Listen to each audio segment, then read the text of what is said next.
Hello,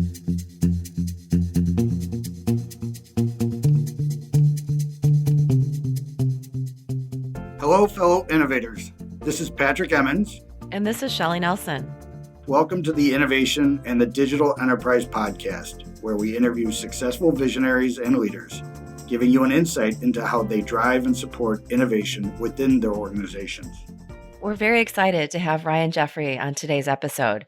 Ryan is the founder and co-CEO of Ignite. Ryan has a very interesting story of going from working at Lightbank to creating an organization that develops early to mid-level leaders through experiential learning.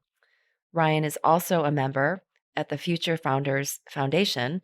Clearly, he has a passion for developing and coaching people to become their best. Both Patrick and I are very excited about having him with us today.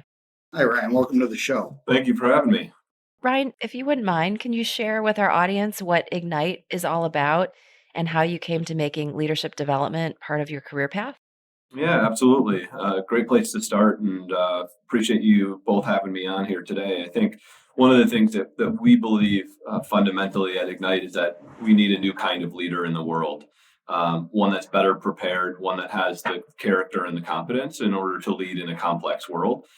My background, as you mentioned, Shelli, I worked in venture capital for a couple of years, investing and getting really in depth with a lot of early stage companies. I was a founder of a company that grew pretty quickly, raised about 35 million, grew to about 150 people in just under 2 years. And I saw the challenges that existed in developing the best kind of leader and a new kind of leader for the world. I think leadership is kind of this icky word among millennials and Gen Zs who don't see leaders really enveloping what it is required in order to lead a people first organization and be on top of their game in terms of impact and purpose. And so what we're all about is developing a more purposeful, more holistic, well-rounded leader, because that's the type of leader that's needed in this new kind of world that we're in. And my path has been seeing that firsthand, seeing the need that exists around that, and then going out and saying, all right, this doesn't currently exist in the world. If you look at traditional leadership development, a lot of it's fairly misaligned, ineffective for how millennials, Gen Z want to learn. It's not about just putting them into a conference room and lecturing to them for an hour and a half or 2 hours. It's about getting them out into the real world.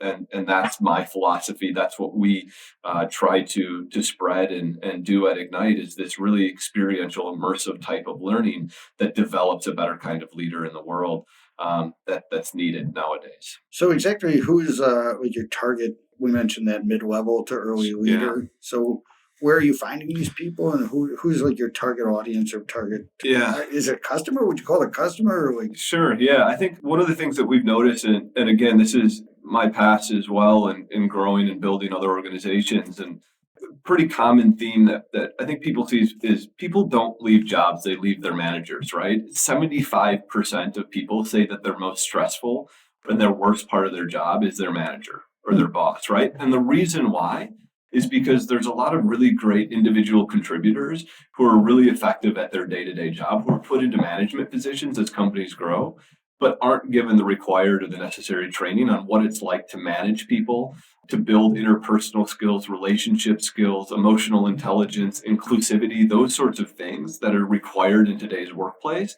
And so really who we're going after, who's part of our community, part of our membership at Ignite, are those that are in early to mid-level management roles, who are in the most need of developing those sorts of skills and are most seeking those types of leadership competencies. And that's who we're really working with. We go and we work with companies like Active Campaign, Bench Prep, P&G, other types of companies that are trying to recognize, they understand hey, we need a better kind of leader at our organization that's going to be more engaging and effective at developing our people. And that's the type of companies that we go after, but it's also individuals that are really looking for personal and professional growth, that want to learn and cultivate skills that make them better people, better leaders at their organization, and better influencers in their community overall.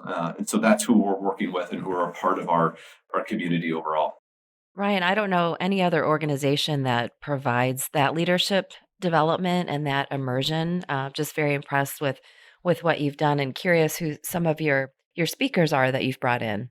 Yeah, we've got a pretty deep network of coaches, facilitators, thought leaders, people that come in and help to facilitate or organize our experiences. We do weekly experiences as part of this community, and it's pretty intimate. There are about 20 to 30 people in general that come together from these different organizations for these weekly training experiences.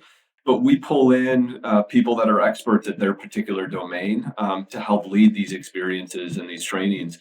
We wrap it all around this really active conversation around tangible takeaways, around building real relationships with this cohort of peers that they're with.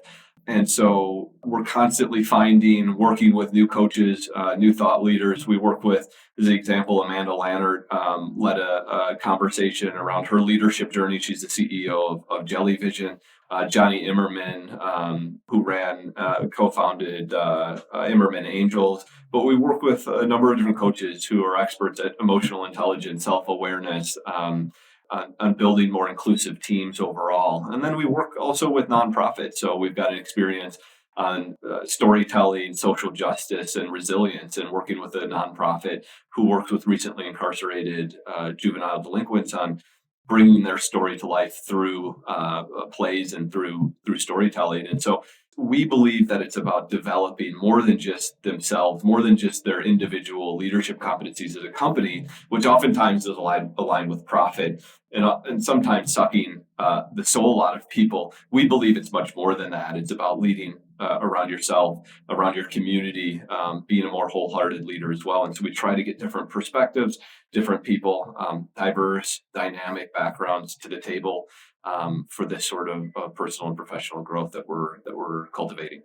It's a great point. The complicated and diverse skills, the very non-taught skills, they're very not hard science skills, right? Right. The emotional intelligence, the awareness, especially in the tech space, right? Where most of having a tech background, we spend a lot of time on engineering. Yep. And so I guess one of the concepts that I always wonder about, and I'd love to get your definition because this is what you do as a professional, manager versus leader, right? I think those terms get intertwined and mistakenly so. And so how is it that you see those two different concepts of being a manager, which is a little bit more on the soul-sucking side, right? Yeah. Well, I think it's, one of the things that we've learned as we've grown this community and brought really diverse people into what we're building is that leaders don't need a title, right? You don't need to have a manager title in order to be a leader. You can lead and build culture and influence within your own circle at a company. And you don't need to necessarily, what we've noticed and what we see is you don't need to have the definition or have the title of a manager or director. And I think that's missed by a lot of people in the workplace. They say, well, I'm not directly managing people. I don't have the ability to change or influence or modify things here. And I think the reality is that you absolutely do. You have the ability just with your day-to-day interactions, how you have and build conversations and relationships internally, how you go out and lead in your community, you have the ability to do that. And so we see the leader as much more than just the title. We see it as the person internally influencing change, building more inclusive cultures, helping to inject motivation and creativity into the job. You don't need a title in order to do that. And that's what we're all about at Ignite. And that's what we've noticed as we've built this over time. Yeah, I hear you. I hear that all the time with our clients and even with our other people that I've met. They don't feel like they have permission to lead, right? I don't have agency here to take action, right? That's, and it's not that it's not my job, but it's almost like, I don't think I should. It's not what I'm supposed to be doing. And it might actually even get me in trouble a little bit. Is that more of a symptom of the individual? I always think there's a concept around the way that communication organizations are structured, right? When you think about an org chart, communication lines get formed that way and responsibilities. And is that more of an outcome of that that kind of organizational structure? Is it more about the culture? And I guess it's probably everything, but I guess is there something that you've seen certain organizations do that empower the individual to step up to be that leader at that moment? Well, we see in really successful organizations that we work with who are doing this really well, I think it's a couple things. One is they hold this value of being a people first organization. And so they understand the importance of investing in their people. They see that on a human level or on a foundational level, all of their employees are people, are real humans. And so they optimize around that instead of just numbers on a spreadsheet, instead of just moving people around or employees around. They see them more as people who have unique desires, who have unique ability to influence change within their organization and give people the power and the ability to make those or create those changes instead of micromanaging and trying to top down, hey, this is the culture that we're going to have. A lot of great organizations see that culture is built everywhere, and it's built in day-to-day conversations with people who may not be at the executive level. And those are great organizations that understand that and put that forward. And then I think the other part of it too that we see is that the great organizations that are doing this really well are those that understand that no matter what the role is at that company, that there is some sort of purpose or impact to that, right? You could have a back office job that is just moving numbers around, say an accountant or similar type of role, but that still has outcome on your clients, on the purpose of your organization. And what companies oftentimes where they get it wrong is not in it's not injecting that purpose company wide and saying, hey, you all have purpose and impact that you're doing to make the world a better place. All companies exist for some reason. And being able to communicate that at all levels of organization and be able to showcase, hey, and provide line of sight to the impact and the purpose that all individuals are making in their day-to-day job, that's where companies get it really well. And those are the people that we see who are really motivated to put in that discretionary effort, go a little bit beyond what their requirements are, and start to lead more effectively overall.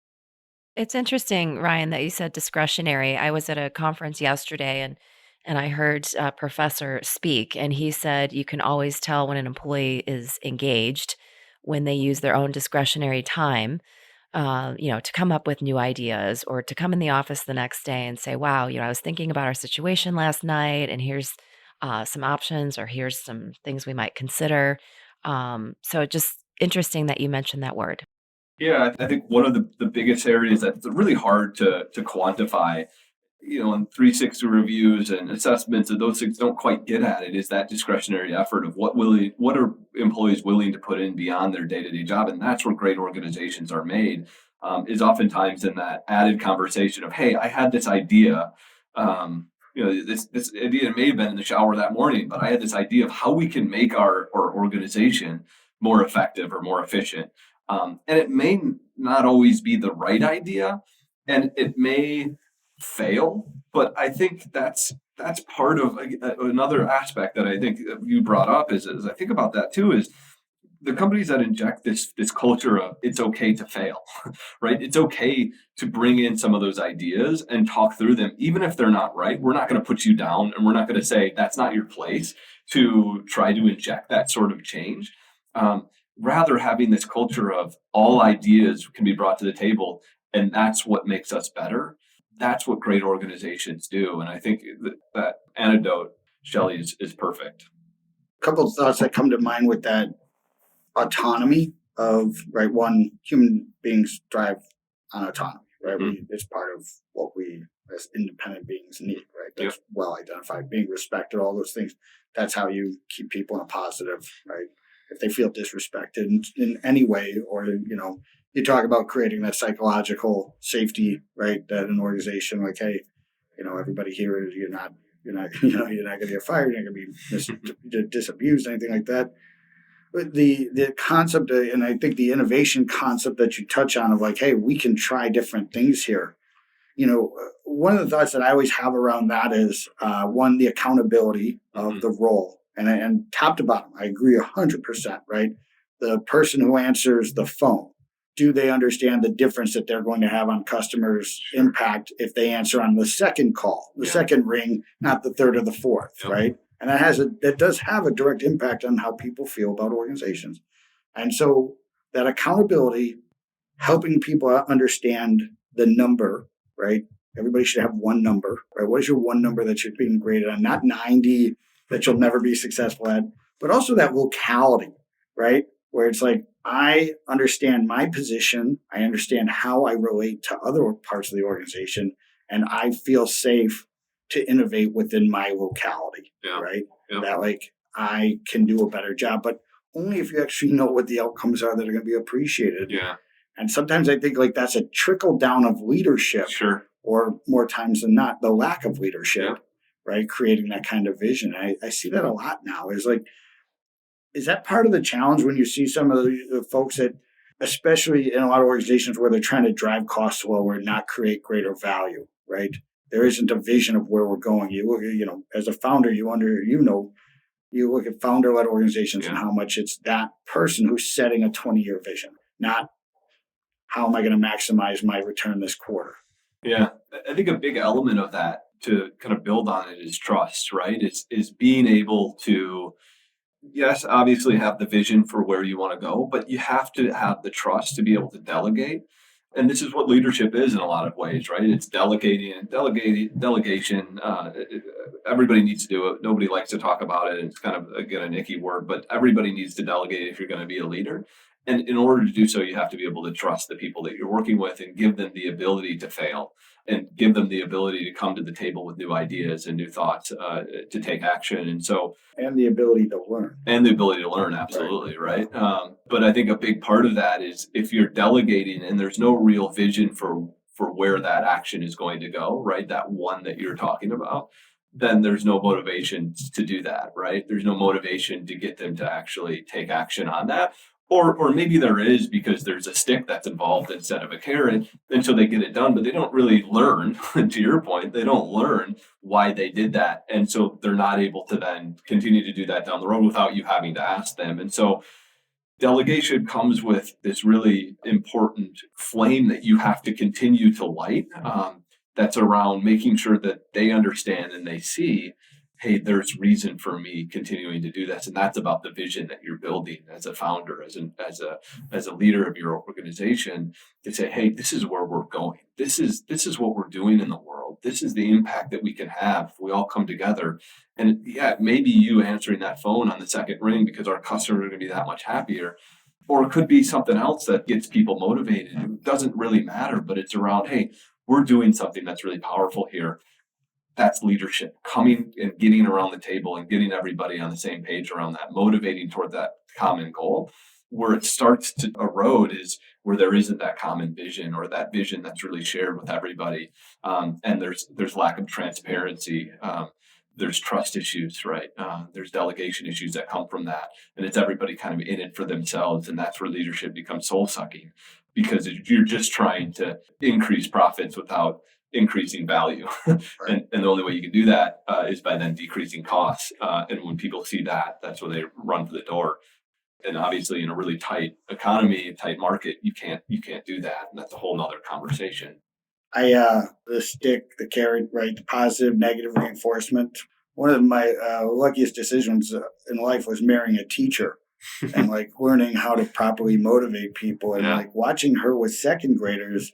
I had an epiphany of like, let's try this out on adults. And it's amazingly effective. Human beings at whatever age, we're all motivated by positive reinforcement. Yeah. And that's right. In the stick scenario, the negative reinforcement, you don't learn anything other than how to avoid the stick. Right.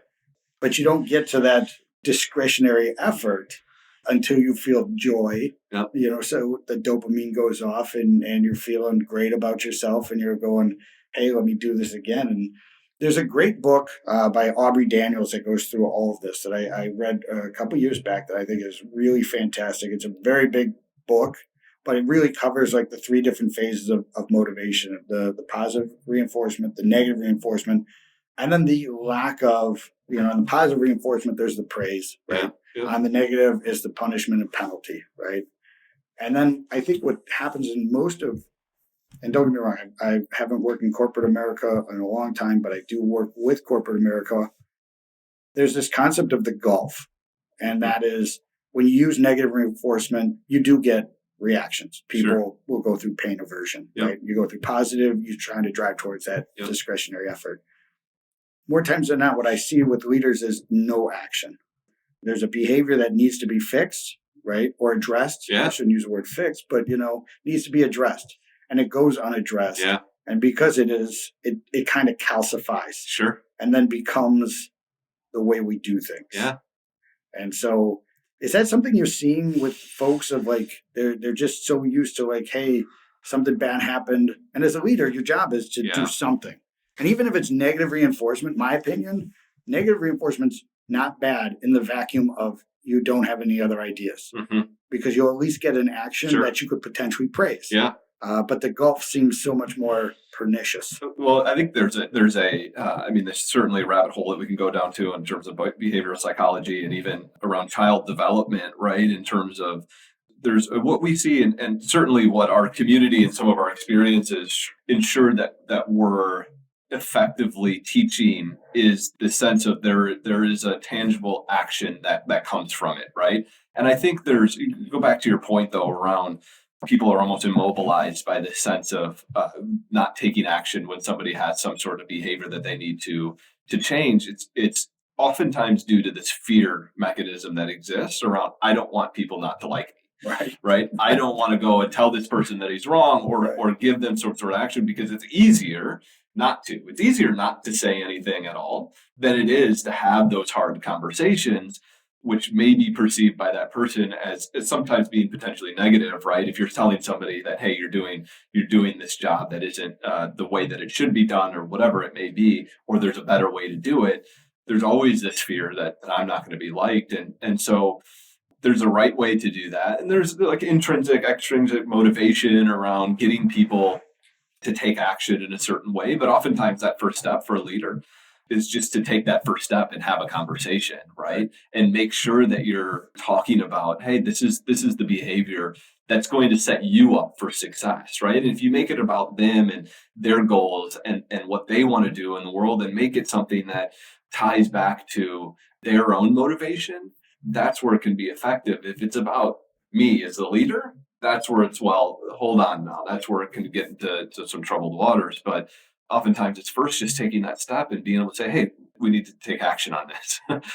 and people are immobilized that because of that fear, but you need to get over that and challenge yourself as a leader to have those conversations and make sure that you're doing that on an ongoing, regular basis. I built software for a leadership coaching company way back when. And in one of their surveys, they had this interesting question. And you can only pick one of two answers.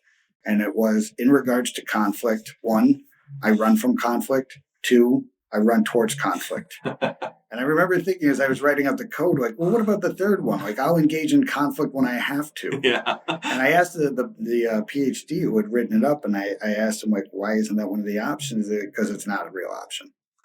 You're either one or the other. Yeah. There's no middle ground here. So the question I have when it comes to like developing leadership skills, and his contention, I'm not saying he's right, I'm just saying his contention was that for you to be a successful leader, you have to race towards conflict. You have to have a conflict bias, that you are good with embracing not conflict like I'm going to go yell at somebody, but understanding that like I might not be liked at the end of this equation. Yeah. Right. Yeah. Is that something that you see with the people that you work with? Is there, like, if you said like there's a percentage of the people that you have come in, where would you put that number around like people who are a little bit more on the fight or flight?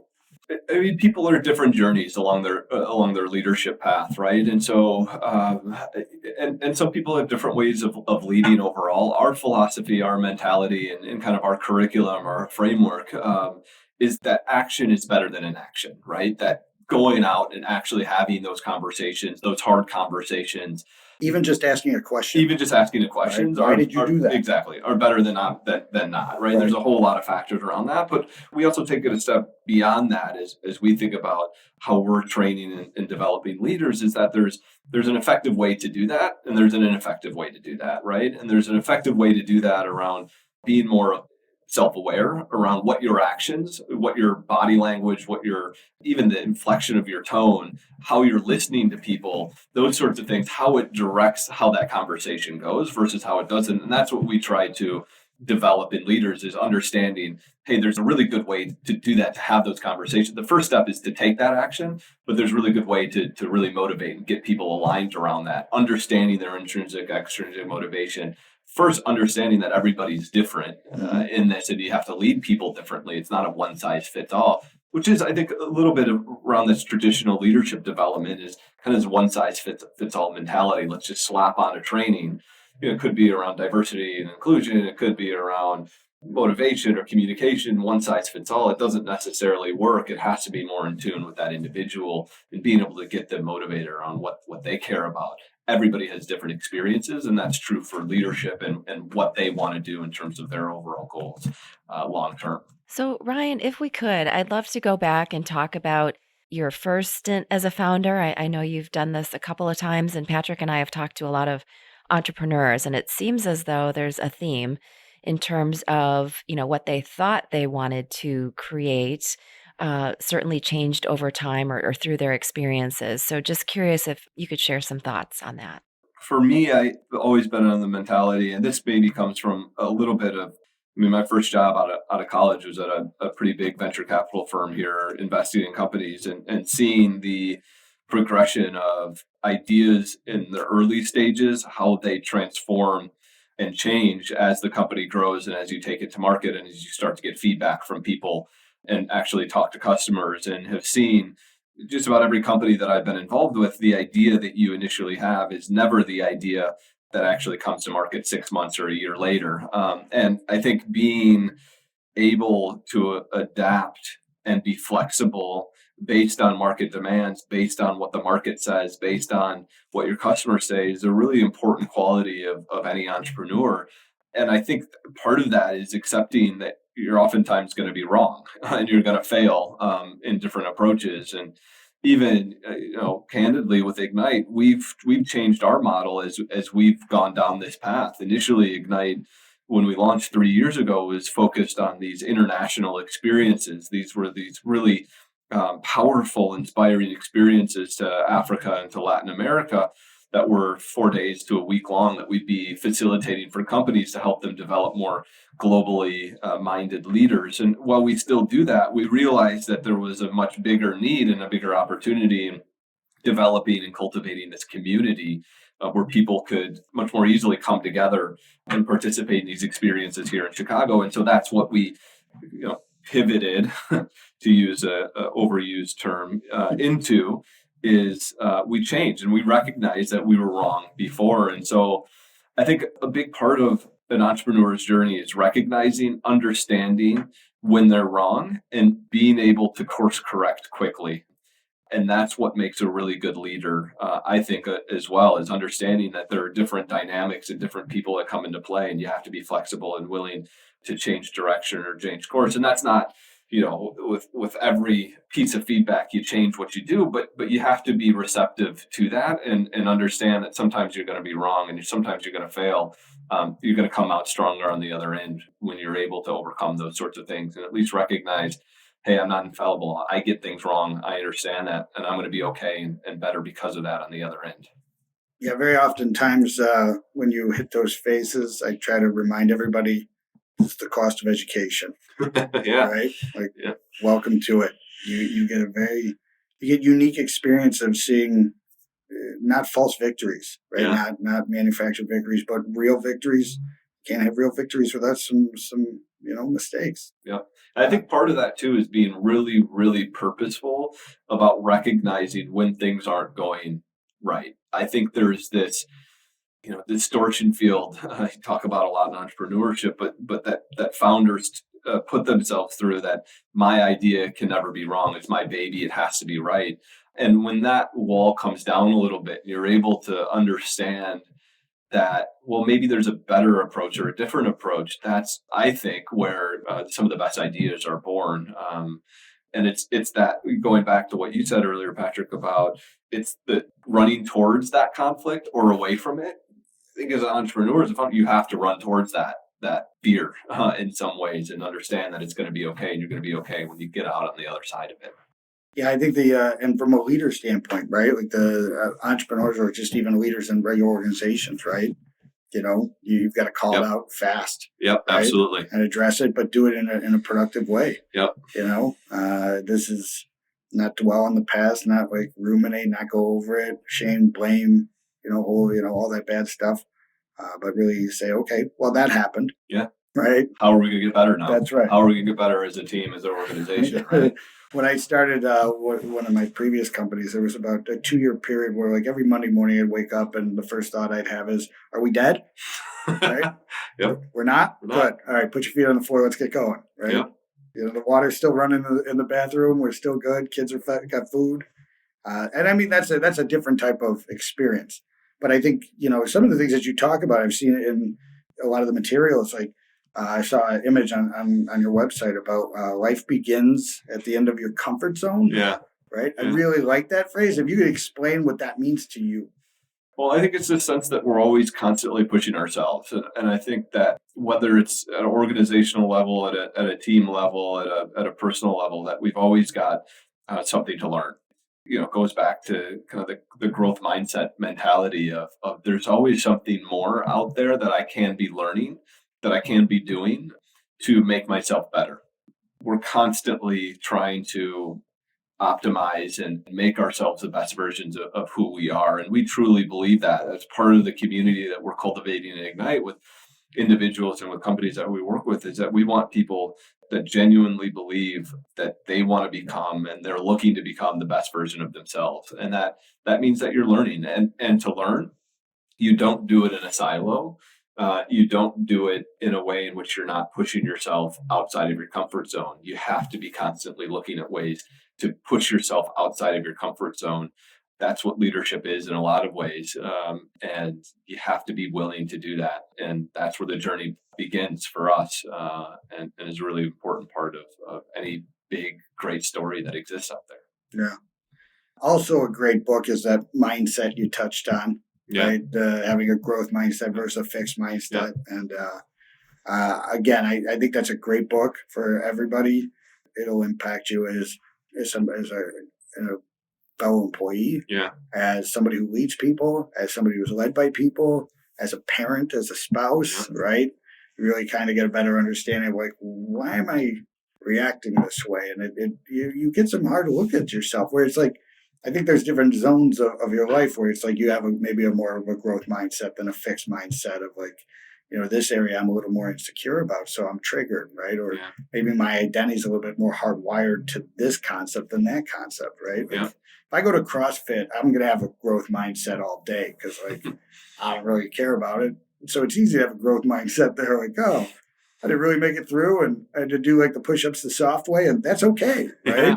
But then when it comes to technology, maybe I have a little bit more invested in there. So one of the other concepts I want to talk about is like, as you're growing your business or growing your team or growing anything, right?